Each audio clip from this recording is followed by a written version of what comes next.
Today we're going to be talking about youth, or the 18 to 24-year-old age bracket, or more generally known as Gen Z.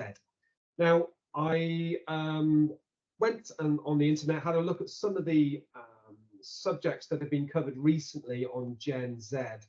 And there's a few examples here from the Financial Times, People Management Magazine, HR Magazine. So, you know, it is a hot topic. It is an issue that many early talent recruiters are struggling with. I mean, there's going to be 500,000 graduates entering the job market next summer. We can't hope to generalize that audience.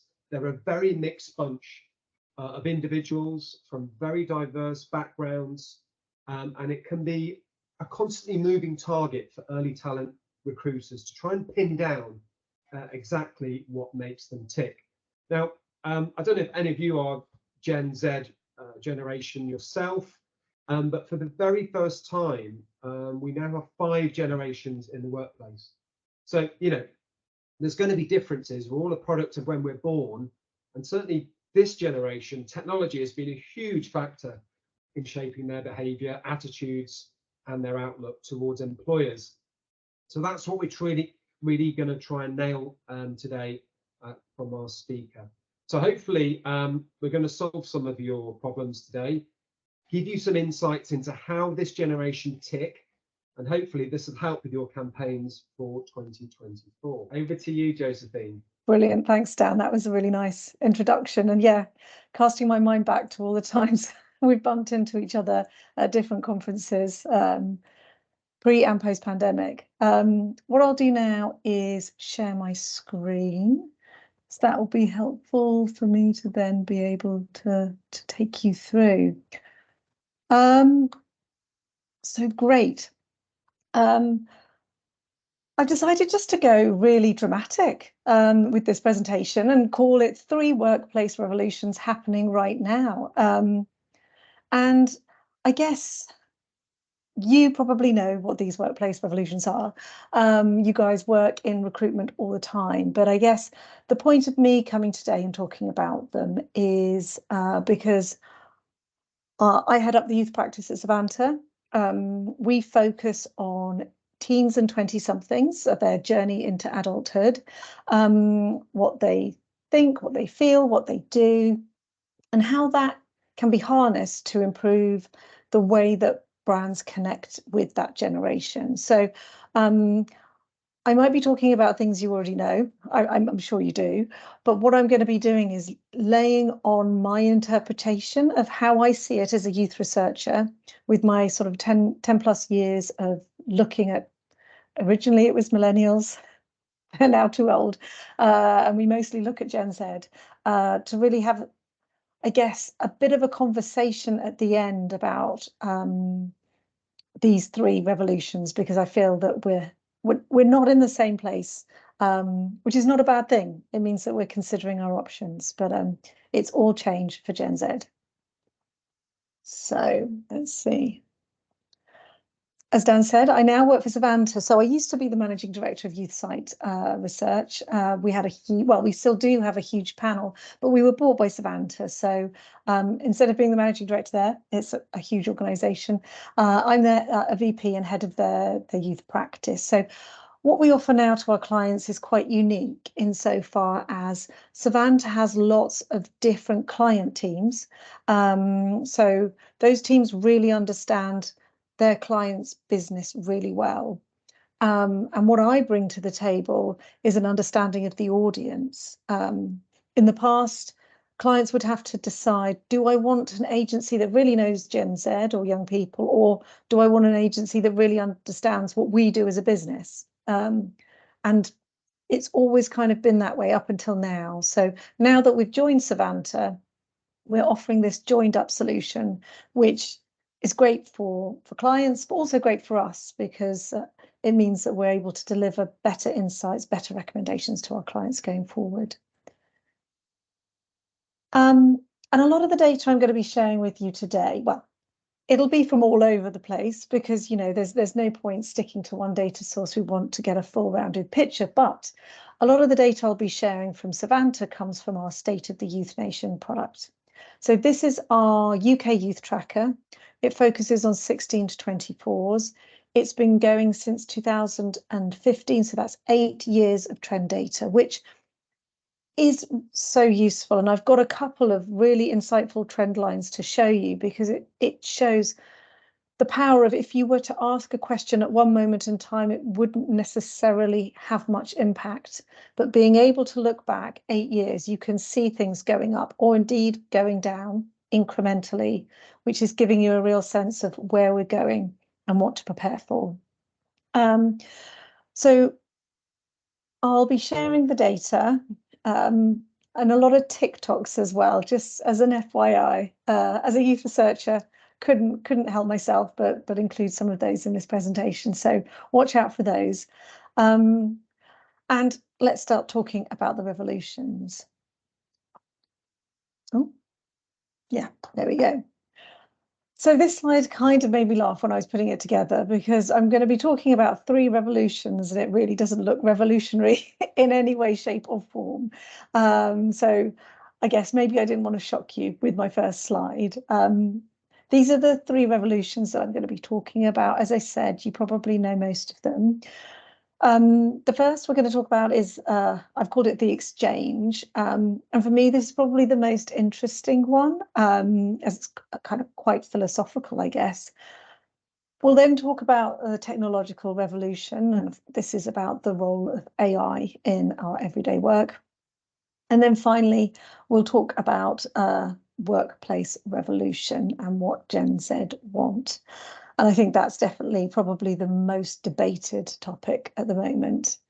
I think I'm going to take 20 minutes. I don't know. I haven't done it all the way through, but I'm 100% sure there'll be time at the end to be able to talk through things. So I'm looking forward to speaking to you then. So here we go, onto a more revolutionary slide.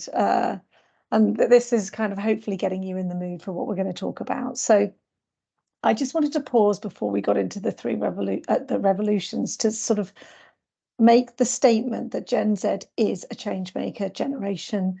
They're not afraid of saying what they think, and they're not afraid of asking for change when things aren't as they expected. So I guess think back to the school strikes before the pandemic. You know, young people were purposefully missing school so that they could try and influence government. Black Lives Matter through the pandemic, that's where young people were mobilizing online and taking to the streets. And I guess this generation is really known for cancel culture. And that's where young people are not afraid to call out brands or celebrities for their behavior. So I guess these examples are representative of Gen Z, but they are not necessarily representative of everyone in the generation. And Dan mentioned that earlier. But it's worthwhile bearing that in mind when we talk about some of these general trends, that this is going on in the background. This is the general perception of the generation, which in turn allows young people or gives them permission to be able to be that challenger generation going forward. So, number 1, the first revolution from the challenger generation. So this is called the exchange revolution. And this is, I guess, what work is all about, sort of what we do, how it's part of our lives, more generally, how we feel about work. And Gen Z are challenging the established norms about what it should be, and they're rewriting the rules. And I often speak to my clients about Gen Z rewriting the rules, and it's not just in the world of work. I guess other generations arguably did also try and kind of rewrite the rules for what was right for them. But I'm going to try and make it clear throughout this presentation how Gen Z are doing it quite differently to other generations, say millennials, which is obviously the most recent generation to compare to. So I'm going to start each chapter by going through some trends, which I think you should know, but these are their priorities. and kind of giving my take on some of these as a Gen Z researcher. So mental health support. So of course, we all know that Gen Z are more likely to prioritize mental health than other generations, and that's no bad thing.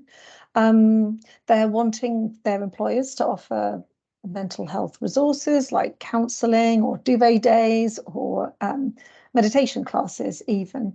But although we sort of generally focus on mental health conversations and Gen Z, it's actually true that 64% of employees, so across the board, don't have the time or the energy to do their job. And if you can imagine that, or even if you can visualize yourself in that statistic, that does take a toll if you're never feeling like you've done it, you've completed it, that you're good enough. And not only does that take a toll on your mental health, but it also sort of impacts your ability to take part and participate in maybe more strategic or innovative thinking. So we talk about mental health and make that feel quite a personal issue, but it does have a huge impact on organizations and the ability to progress, which is really important to Gen Z. We talk about diversity and inclusion. So yes, Gen Z have grown up with the internet. They're said to be the most diverse generation ever. But what I try to encourage my clients to kind of take away from this point when they think about Gen Z with diversity and inclusion is that Gen Z are the most empathetic generation ever. And that's because they know people across the globe already, and they may only be in their early teens. They are able to focus on the similarities between people much more than any other generation, rather than the differences, which is maybe how other generations learnt about the rest of the world. And I guess as a result of that, Gen Z want to work for companies that reflect their views. They want employers to commit to diversity and inclusion. And they want to work for companies that have a strong track record of promoting people from all backgrounds. According to a recent study, 42% of Gen Z say that they wouldn't take a job if if the company's values didn't align with their own personal values. So it's not a nice to have. And, I'm sure you can fill a role without having to have your company's values aligned with your employees. But I just would say, think about the talent you're missing out on in that 42% who are not even considering you because of those issues. Sustainability. Oh gosh, Gen Z have climate anxiety. They don't want to work for companies that are not considering the climate. They want companies to commit to sustainability. And they want companies to be thinking about their carbon footprint and environmentally friendly methods. According to our State of the Youth Nation data, concern about climate change remained the top concern for young people throughout the pandemic. So COVID-19 did not become the most important issue for young people during the pandemic. Even then, it was always climate change. Interestingly, though, last summer, that's when it changed to the cost of living crisis. So that just puts that into perspective, how important cost of living, which I guess in this forum is about remuneration, pay, salary. That's how important it is for young people at the moment. And I guess this isn't just about employer brands that young people care about. So here we've got 93% of Gen Z want employers to give them opportunities to be able to drive positive environmental or social change. So things like corporate volunteer, they don't just want the organization they work for to be making a positive contribution, but they want their employer to help them be part of the solution as well. And finally, purpose-driven work. So purpose-driven brands has been around for years and years and years. This is about purpose-driven work. And it probably shouldn't come as a surprise that young people want to feel good about the work that they're doing. So I guess Gen Z are drawn to companies that have a strong social mission. They're wanting to make the world a better place, but this doesn't necessarily mean that organizations need to become social enterprises in order to attract Gen Z. But I guess businesses need to reflect on what they stand for, which I know does sound hard to begin with, but it can easily be found at the heart of a business. So an example would be your company may not be saving the world, but you might be providing a better solution than others. So therefore, you are improving the options available. Or your company might be quite niche, which in turn means that you care about that niche and you want to do good in that niche. So it sounds quite hard to identify these things, but if you break it down, most companies are trying to do something good, and it's always better to find something authentic that you are doing already rather than trying to create something new. So as I said, I think you knew all of those. I'm probably preaching to the converted, but let's now cast our mind back to last year and remind ourselves of the workplace trend that was just everywhere. Everyone was talking about it, quiet quitting. So here is a TikTok as promised. Have a seat, Veronica. Okay,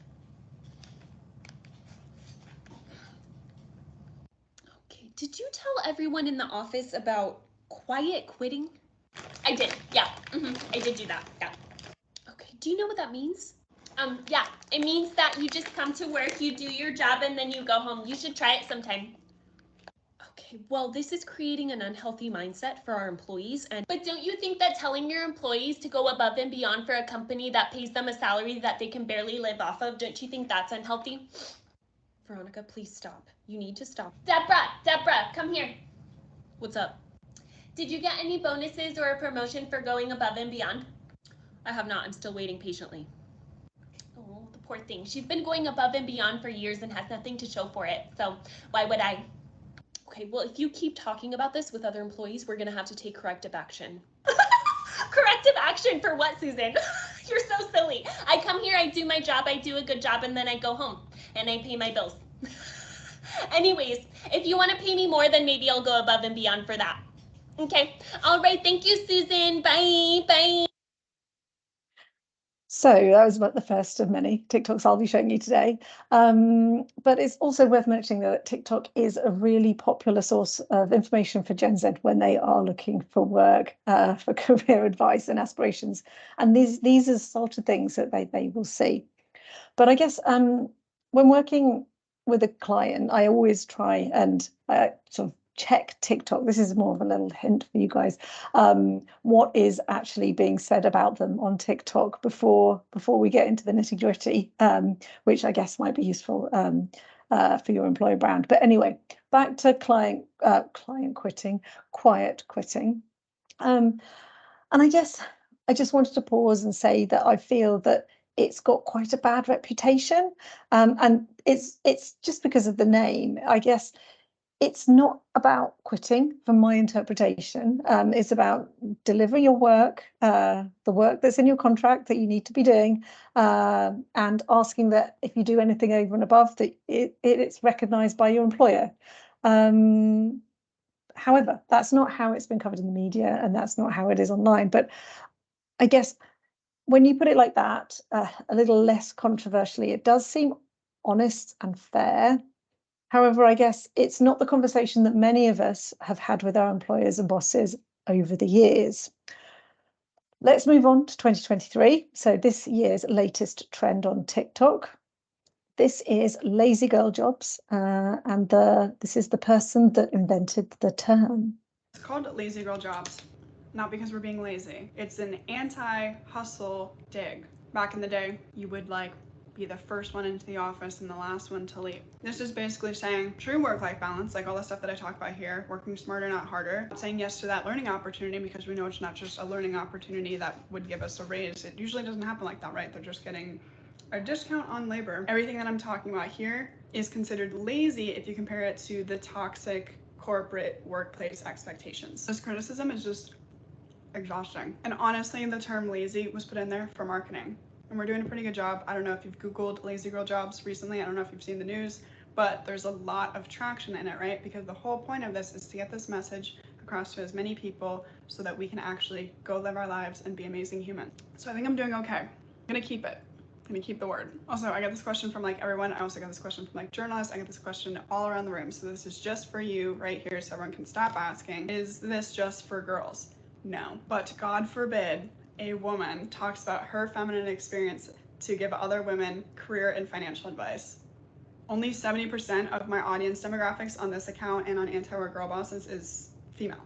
So there's other genders listening and partaking in this, or at least an ally. This whole idea that lazy girl jobs is considered misinformation, it's not, because I created the word. So what? Here's something that you can do if you don't want to be stupid. Scott Fitzgerald famously wrote, the quote's behind the camera, so give me 1 second to read it. The test of a first-rate intelligence is the ability to hold two opposing ideas in the mind at the same time and still remain the ability to function. You want to sit there and get triggered by some term that I'm using and not understand that there could be other contradictory truths about that. You can be stupid if you would like to be. Or you can listen and use your critical thinking skills and hang out over here because we actually talk about a lot of fun stuff. This is a very weird job. Like, imagine if you were doing something at your job and then like tens of thousands, hundreds of thousands, millions of people could just comment on what you're doing and just criticize it. That's what's going on here. It's a weird job, but I love it though. So yeah, went a little bit off piece at the end, I have to say, but that's the person that has invented this lazy girl job phrase. And it does feel, I guess, a little bit as of a blend between TikTok craze and activism. I don't know if you sort of thought that at the beginning, thought it went all a bit weird. But lazy girl jobs are kind of flexible, remote positions that are not necessarily technically taxing, they're relatively high paying, they may not require your kind of complete 100% effort, I guess. The examples that are given online, which these are online, so I have not come up with these, but customer success manager, marketing associate or public relations coordinator, receptionist, virtual assistant, graphic designer, freelance writer, social media manager. So these are the jobs that are being touted as the ones you should go for, where you'll be paid enough to live on, but you'd also not necessarily sell yourself, to use a real kind of Gen X phrase there, putting my age out there. Anyway, so I guess this is what Fast Company had to say about these trends. So on the surface, the terms may convey a lack of ambition or effort, but don't let that fool you. Ultimately, social media users are describing healthy jobs with boundaries, reasonable hours, and comfortable salaries. And leaders who ignore this trend and what workers actually want do so at their own risk. So that's an opinion on these TikTok trends. They could either be throwaway or, ignore them at your own risk. So let's look at a little bit of data here, as I said, and some exciting trend lines, or at least they are to me, because I love data, so apologies for that. So this trend line goes back to 2015, and it's about the percentage of 16 to 24-year-olds in the UK that say that they agree that I expect to have to work very long hours to be able to progress in my career.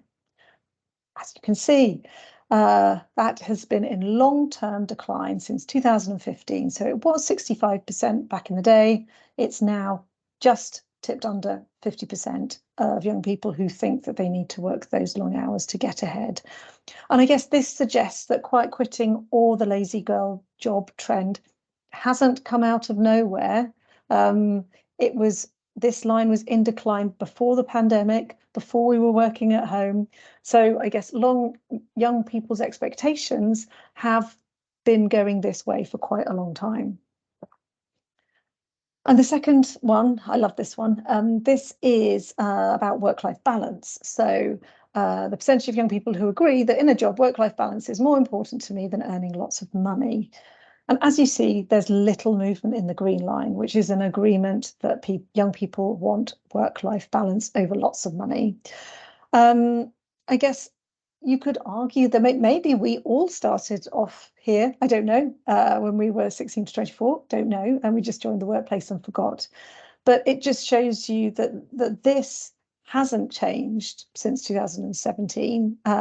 Young people are consistently looking for the balance rather than the salary. The salary is to be able to live a fair life rather than be super rich. And finally, in this section, I'm going to show you one more TikTok. So this is Stephen Bartlett. So he's a young entrepreneur. He's on Dragon's Den now. And he has a hugely popular podcast called Diary of a CEO. And this is a clip of him reflecting on a conversation that he had on his podcast with Simon Sinek.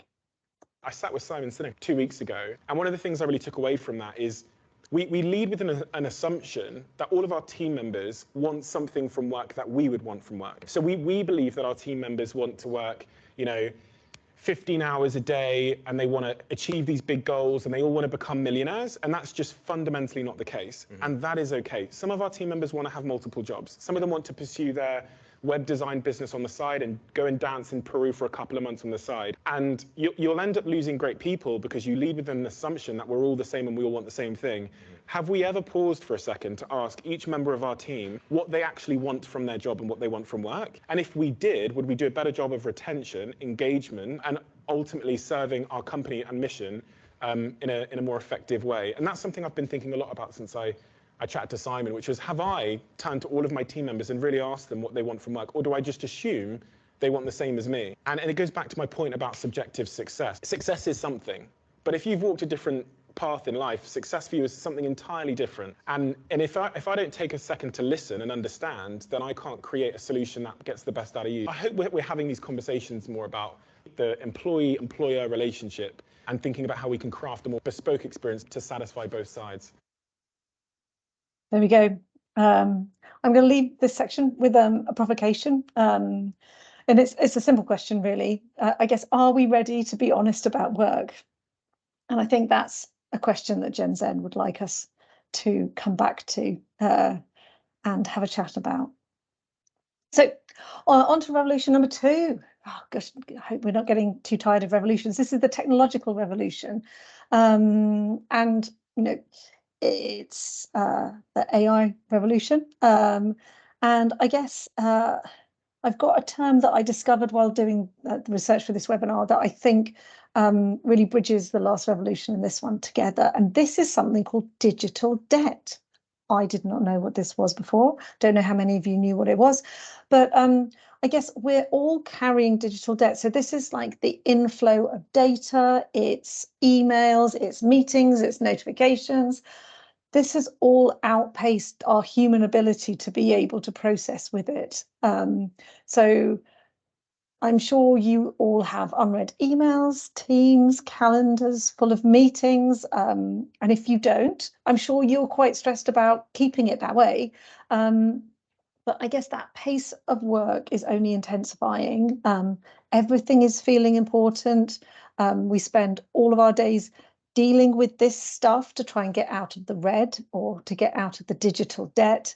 And when I heard this or read about this, I felt very seen. I don't know about you, but that was my bridge. Let's talk about some of the trends and my take on it. So in terms of the technology trends, obviously young people love or have to or just do embrace new technology. But they also have expectations that their employers are going to be using it to improve the workplace, to be streamlining processes and provide a better work-life balance. I guess for Gen Z, they're very aware of AI. They know that it's going to change their careers and they want to be ahead of the curve. So if they're working for an employer or applying to an employer that isn't using any of this or doing any of this or is ignoring it, that's going to really put them off because they're not going to be upskilled. They're not going to be getting that head start in their career. They're going to be behind in their technological skills because their employer is not taking AI on. Moving on, so technology is enabling side hustles. So yes, they're not young people, not just using technology in their day jobs, they're turning to it to earn more money. As I mentioned earlier, the cost of living crisis is now young people's #1 issue. According to Bank of America, 75% of Gen Z are taking steps to increase their income. So whether that's turning their passion into a source of income, so that's 31%, taking a second job, 26%, or just deciding to take a job they don't like, which happens, obviously, but it may be increasing. So I guess the cost of living crisis is sort of impacting those starting their careers.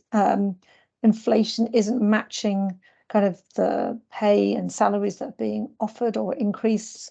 So I guess this is just an additional incentive for Gen Z to get involved in AI. Give opportunities to take on new challenges. So Gen Z are ambitious, they want to take on new challenges, and if you can give them these opportunities to develop and grow, they will take that and run from you because they see learning as a lifelong activity rather than something, oh, I've learned how to do that, I don't need to do any more learning now, I just get on with my job. So I guess looking to the future, instead of having kind of fixed job remits, another term that I have discovered with this webinar is something called a butterfly career. You guys all know about this, I'm sure, which apparently is more adaptable. So this is where employers take on, I guess, maybe a work sprint and develop new skills for the team without having to necessarily change a role. I guess it allows employers to keep young people within the organization, keep talent in-house, and just develop the skills of that person based on what their ambitions are, which said to me, I get that maybe this butterfly career is a bit like a portfolio career, but for younger people. I don't know. This is, yeah, you can tell me later what you think. Anyway, set clear expectations and goals. So making sure that Gen Z know what's expected of them is really important, especially because of AI. For young people, routes to progression, so you know this, really important because graduates have only been in education where their route to progression is very clear cut. They know what they have to do to get there. It becomes all hazy once you get into the workplace, but their expectation and their delight would be for you to make that clear once they do end up in the workplace. But and I guess young people also want to find a way to communicate, I guess, how they can contribute to the success of the company. And this is beyond the hitting their personal objectives, beyond financial numbers. I think they want to know about bigger strategy and how their little bit kind of ladders up. And why is that important? Well, right now it's important because AI will increase efficiency, but efficiency will be really related to tasks and task delivery. And that is something that will not be so human in the near future. And so therefore Gen Z want to go beyond those tasks that they are going to oversee and improve and polish and know how it's all going to ladder up and work for the company. So here are some more stats, as promised. So this is not necessarily from State of the Youth Nation. This is our Youth Omnibus. So this is where clients can put maybe 1 or 2 questions to 1,200 young people and just pay per question just to get something back. So we've been asking about AI over the last few months, last 4 months. On the left, you can see there that 74%, so 3/4 of Gen Z say that they know and understand AI. That was last month. So they're feeling quite confident. In the middle, you can see the percentage that say that they are worried about the future of job opportunities because of AI.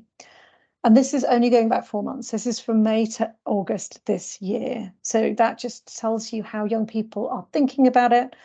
How will it complement their future career, or what do they need to do to get ahead of the game?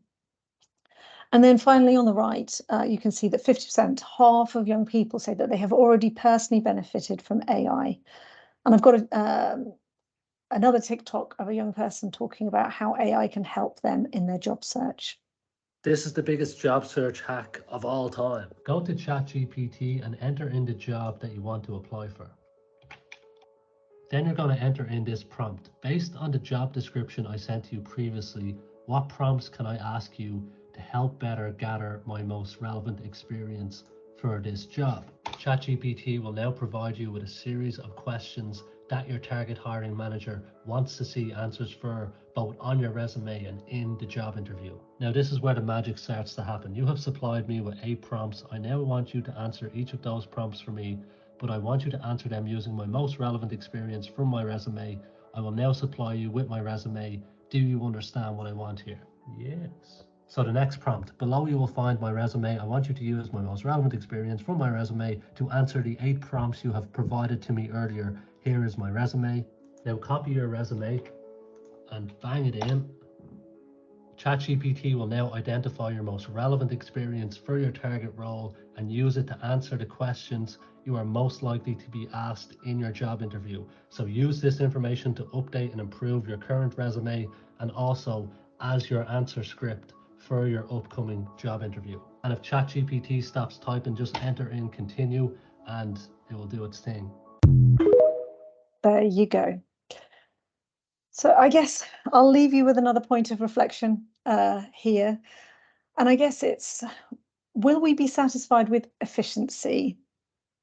AI is going to be throwing up a lot of conversations. You know, will the time saved by AI mean that we can now have a 4-day week? Or are we expected to be doing additional things with that time? What skills are going to be needed by humans to optimize the work done by AI? Is it critical thinking? Is it empathy? I often talk to my clients about AI and say that being a human is actually going to be the superpower of the future. So that's something to bear in mind. And something I assume we don't want to happen is we don't want to see people using AI in their work and developing their own AI strategies, but not sharing them with others because it's giving them the competitive advantage. We want people to be able to benefit from all of this. So I guess that's just another thing to be thinking about. We're in the home stretch now. Okay, so this is revolution number 3, which is the workplace revolution. So this is a hard one. There's no consensus, and it's definitely where the generations are split out, I would say. Pre-pandemic, we all went to the office. During the pandemic, we worked at home. And of course, what will the future be now is the question. We've heard from Stephen Bartlett talk about his conversation with Simon Sinek. Let's hear from Simon Sinek himself now, talk about, the work from home or where to work situation. So this is one of the most common questions I'm getting, which is people still don't know what work is going to look like in the future. And by the way, nobody knows. And anybody who's making any grand prediction of what it's going to be like, they don't know either. The only thing that we do know that I think I can confidently say is here to stay is flexibility is here to stay. For example, we used to have to ask permission to work from home next Thursday because my kid's going to be home. Now we can simply send an email in the morning going, hey, I'm working from home today, and everybody will be fine with it. We got used to that. But in terms of what hybrid work looks like or how we get people to come back to work if they don't want to come back, that is still a big unknown. The dust is still in the sky. I think, unfortunately, for employers, 2023 is still going to have a little bit of uncertainty, and we're going to just have to fumble through it for probably another year. And yes, I think we have fumbled through it. If I have to reflect on the year to date, I don't know about your organisation, but we're still figuring it out at Savanta. How many desks do we need to offer? Do we need a rota?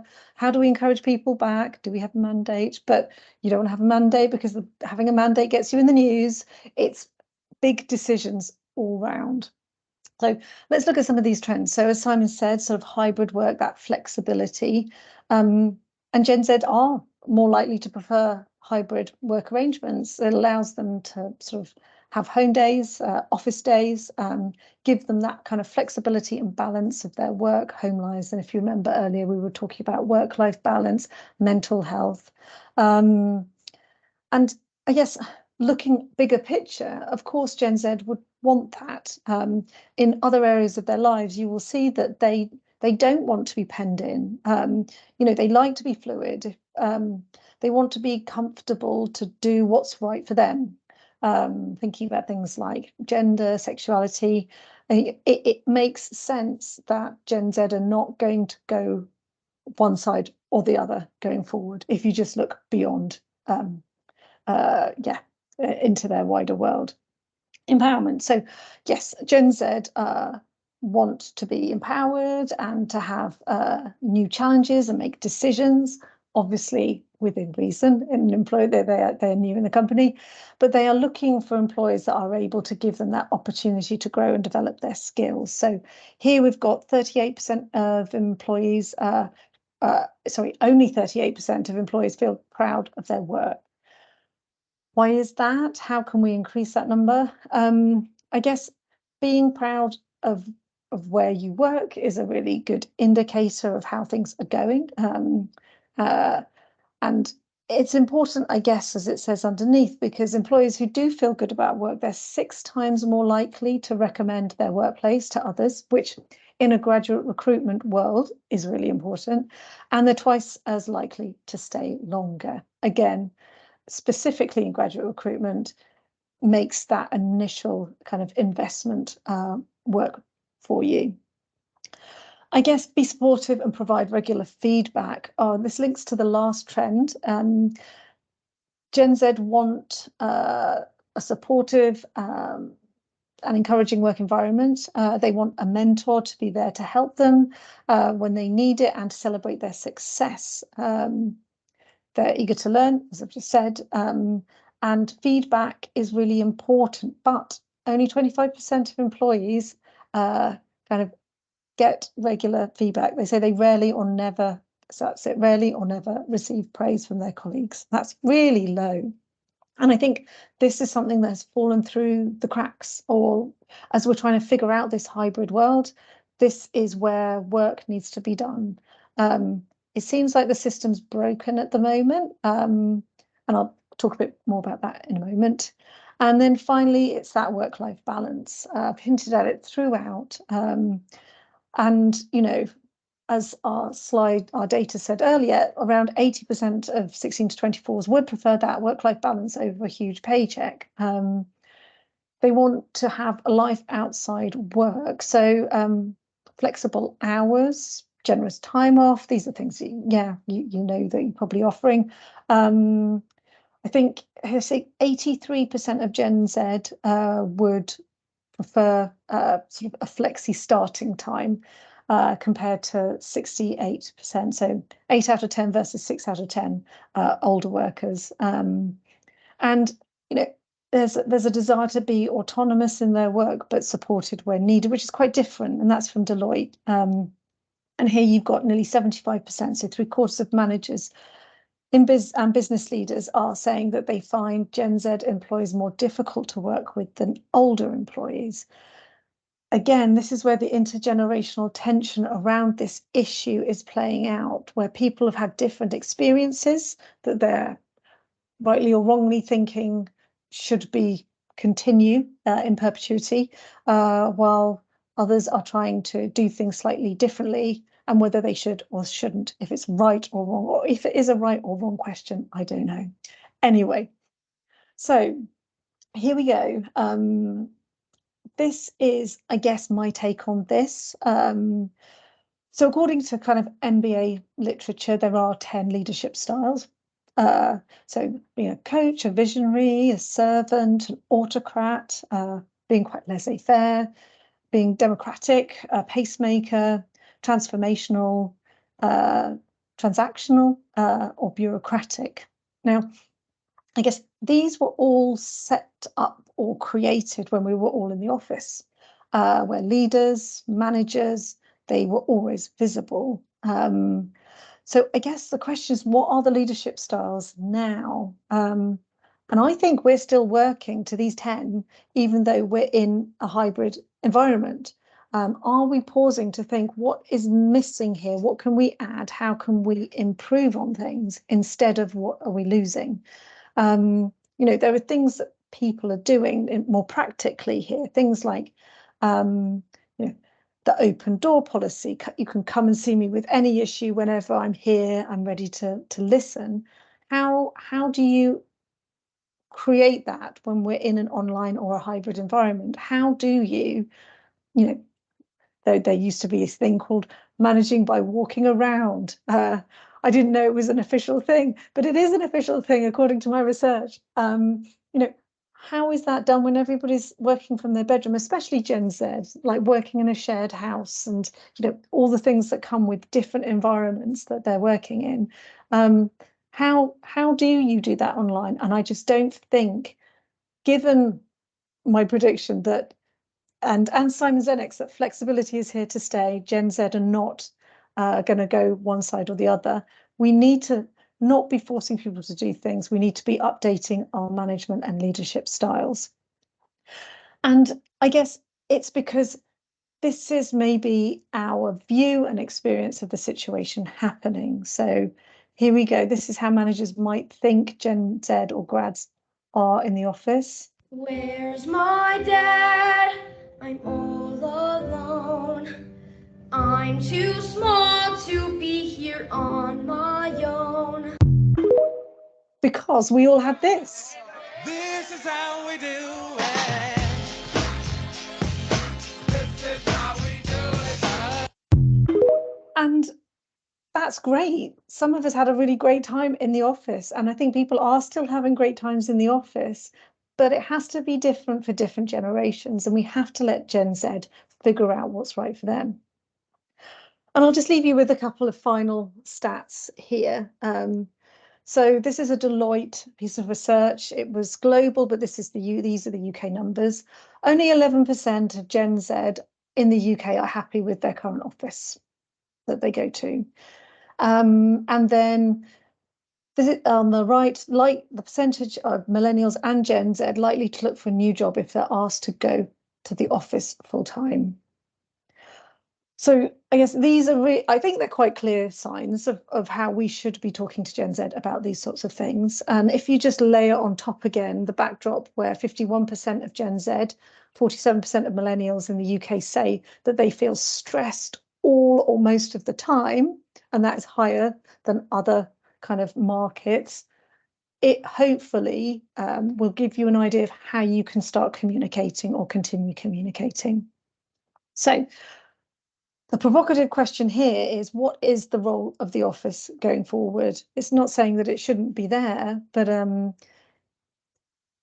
what are we trying to promote by getting people to come there?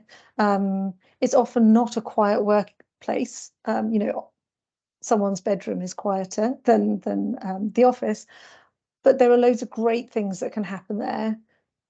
What can we do to make it brilliant rather than replicating the past?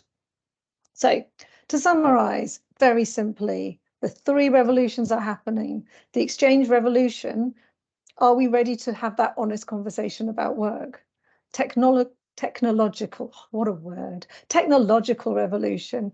You know, will we be satisfied with just efficiency once we have AI as a tool?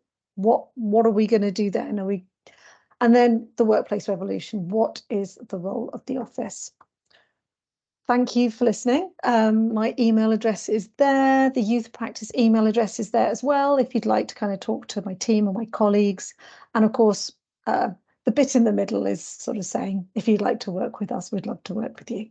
That's the end of my slides. And we have 5 minutes, it seems, for questions. So back to you, Dan. Lovely. Thank you very much on behalf of all our members for presenting today. I mean, presenting a revolution can be quite a scary concept, but you provided lots of digestible solutions for our members that you know are front of mind for a lot of people here today. You know, AI you talked about hybrid working and various other subjects that all come across the desks of our members.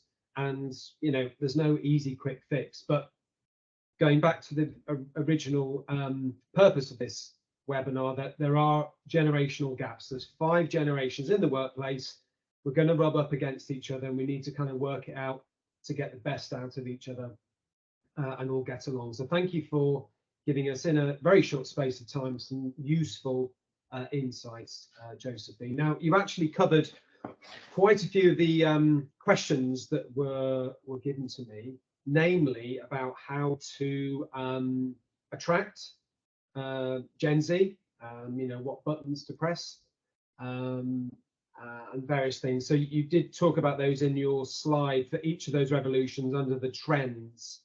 So hopefully for about 60% of our audience at least, you'll have answered their questions about what buttons to press to attract Gen Z. Of course, there are a few questions about retaining them as well, which is another subject. However, there are a few other questions if we have time for now, Josephine. I'm just going to pick out a few. I mean, we have one from Alan, who's the University Liaison and Emerging Technologies Manager at Leonardo, who was wondering how important it is flexible working for new recruits. I mean, you did answer that right at the end, saying, I think it was 77% would leave if they had to work full time in the office, that is. No one wants to work 5 days in the office. No one wants to work 5 days at home. I guess that's, Yeah. And you alluded to the fact there that other people are in agreement that flexibility is here to stay. So I think the approach though, if I can just interject there, the big picture is flexibility is wanted and required, but I guess the way you talk about it and the way you deliver it is part of how you can make it feel more Gen Z. So I think Gen Z want to be open and honest about the things that they're doing when they need flexibility. And I think that that's something that's quite different to other generations who would say, I just need some time off, or I just can't come in this morning. Or I think Gen Z want work to know what's going on with them. And so there is not this big gulf. So I think that is the way to position the flexibility. We know you've got stuff that happens, and we want to be able to help you get that done or deal with that, or speak in a human language. Rather, we allow flexibility. You can put that on your, we've got a Bamboo HR app, and you put that on, and then I'll approve it. Of course I'll approve it, rather than let's have a conversation about why you're needing the flexibility, and yeah, can we be of any help? Yeah, make it smoother, not a problem. I guess employers need to bear that in mind, because we can all benefit from flexible work life if we've got families, or if we haven't got families or other commitments outside of work. It's here to stay. Good. Okay. Got another question here from Anita, who's the communications and engagement lead at Rolls-Royce. How have personas or personal characteristics been used to guide this data and the trends you've shared? So yes, I've been speaking very much at an overall level. I brought some kind of demographic things out. I do think it is useful. We work with a lot of our clients to help them segment their audiences, because of course not all messages will land equally well with everyone. I guess the way we do that is we help identify those groups via statistical analysis, and then it's not about creating 4 or 5 different approaches. It's about understanding which groups are you going to get the most uptake from, and then focusing your communications that way. So of course, you can't completely individualize your message. And again, similarly today, I couldn't completely individualize my data because I wouldn't know how many to share. But I decided to go on a general level so that everyone could take something from it. And similarly, that would be the approach when we do segmentation projects with clients. Yeah, no, I'm sure it's part of your methodology. I'm sure you can answer those questions in our post-webinar debate on our LinkedIn forum, which I'll refer to in a second. I'm going to squeeze in one more question, then we are going to run out of time, if that's okay. It's a question here from Abby, who's the lead resourcing specialist at Advantage Smollen. How do we keep people engaged long-term throughout their university journey? and afterwards, because we have a lot of members who will engage with students. You know, the minute they set foot at university, maybe they'll take them on for work experience or internships. How do they keep that relationship going so they join when they graduate, I guess, is what Abby's trying to say. Well, I kind of hinted at it a bit throughout about sort of talking about the bigger ambitions of the organisation, how things ladder up, talking about sort of interesting changes and recognising, I guess, that the people that you spoke to at the beginning as a fresher might be completely different by the time they graduate. So it's keeping in touch and allowing those people to have opportunities to change direction or course, and being able to be with them for that and prove that your organisation is one that can stick with them and potentially sort of embody that butterfly career that I was talking about earlier. Sure. Okay. Right, I'm just going to finish off by sharing my screen. And yeah, as I mentioned there, we like all our speakers to jump on the LinkedIn platform, make themselves available and pick up any questions that you may have, because we've run out of time. So Josephine's kindly agreed to do that for you. As I said, we have recorded this, so the beauty of it is you can always listen back either on our YouTube channel or on our podcast. So on your commute, dog walk, run, you'll be able to check in and listen back to any of our Fresh Insights webinars. Fresh Insights is just one of our programme of events throughout the year. Great Debate is the next one coming up on the 11th of October. So a slightly different format where we pick a topic and we you know, have a panel of speakers and really dissect a subject that's really causing a lot of concern for early talent recruiters. So Great Debate, one for your diary on the 11th of October, 1 till 2 p.m. Thank you very much for everyone today coming along. Here's my contact details should you need me, but we're out of time. But again, on behalf of all our members, our attendees today, the team behind organising this and myself, thank you very much, Josephine, for joining us today.